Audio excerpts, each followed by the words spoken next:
आज चाहिँ swimming pool जाऊँ भनेको र अब चाहिँ हामी टक्क भानिजको घर पुगेको। भानिज त टक्क काम गरेर रहेछ नि त पसलको। अनि यसलाई चाहिँ चिया दिएको हामीले।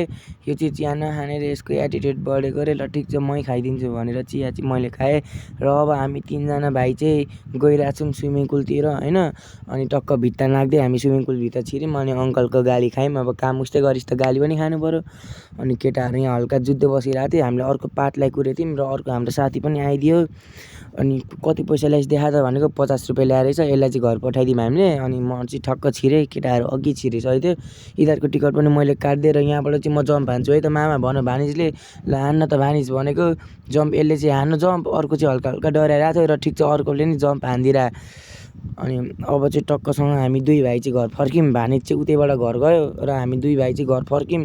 अनि फाइनली अब चाहिँ म घर पनि आइपुगेँ र आमाहरूले चाहिँ यसो खाजासाजा बनाइदिनु भएको रहेछ र खाजा खाएँ मैले। ल आजको लागि चाहिँ यति नै है त गाइज।